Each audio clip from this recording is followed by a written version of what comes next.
Welcome to the ultimate NEX tube support tutorial. Whether you build with micro or standard NEX, this is the guide for you. Today I will teach you both how to build and how to use tube supports so that you can make the best coasters possible, just like me.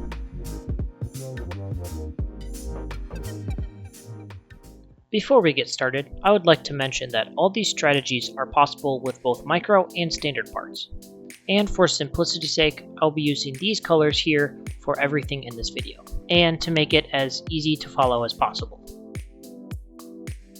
The first thing I'm going to teach you is how to build the basic tube supports, starting with the one that I use. For the most part, all it requires is two 7-way connectors, or you could use white 8-way connectors, and the rod of your choice, 4 of them.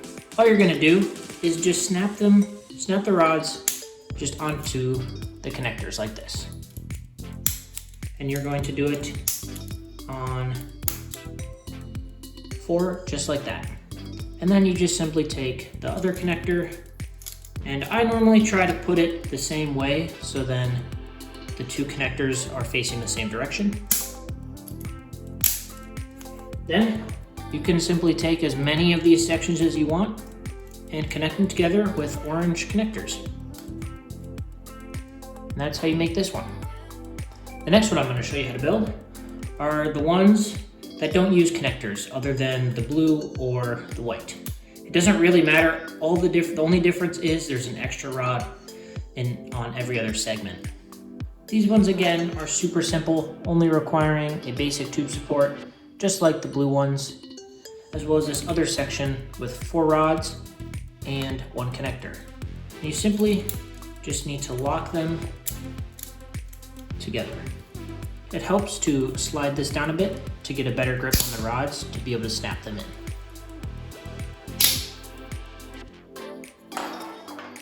And finally, the biggest, most complicated tube support. This is for all you classic style NEX builders out there. You're going to want to start this build with a yellow rod tube support with a white connector and a blue 3D connector. You're going to want to add 4 gray rods. Now you should have something like this. Notice one of these is dangling a little bit. You are able to use all white ones, but if you're like me, I have a lot more blue connectors than white ones, so I'll use the blue ones. This is fine. We will add more connections so this will not be wobbling all the time. Next up, we're going to want to add another blue connector or white one, whichever you want. Now notice you're going to want to do this the opposite direction as that one, as the blue one down there. You can slide it down a little bit. Now we need 4 orange connectors on the end.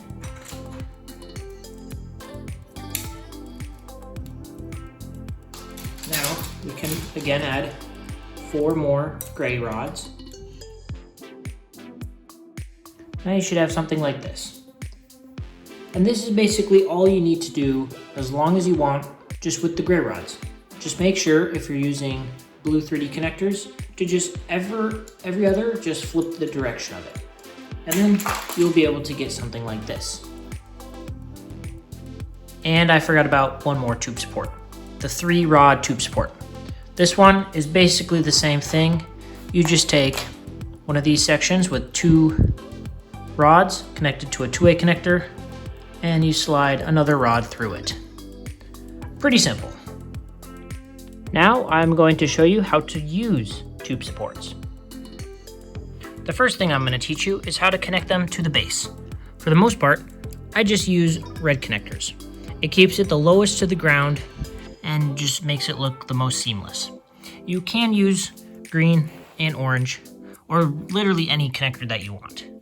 And sometimes you may need to use the black clips just to give it a little bit extra distance. Another connection is with a 3D connector. You just simply thread a blue rod through some connectors and then stick them on the tube support. Here is another little look at that. You just simply slide a couple of blue spacers and a couple of whatever connector you want to use, and you just simply connect the blue rod onto the 3D connector.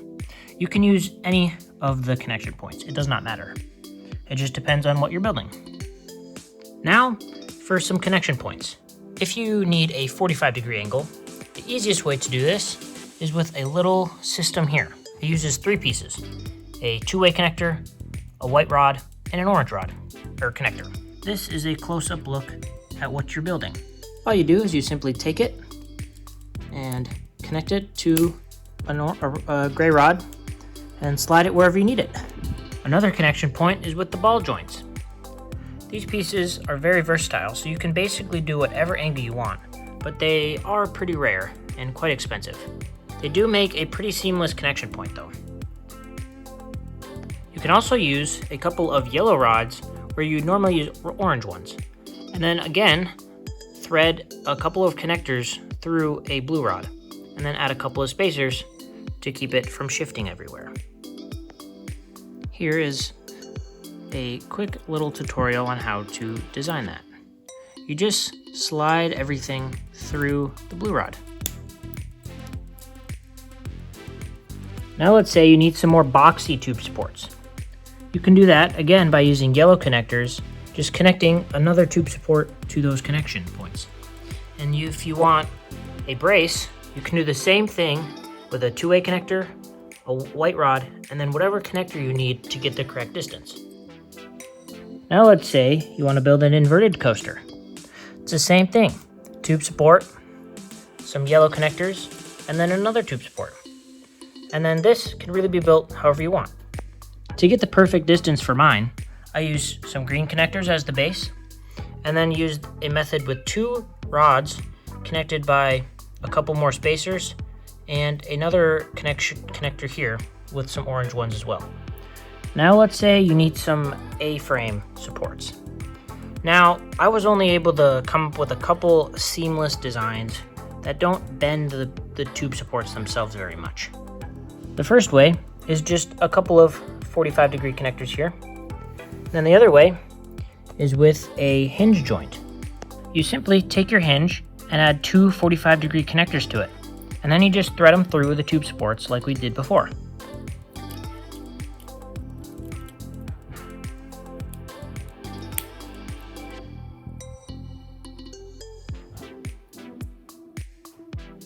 Something you can do is you can mix and match your different tube supports.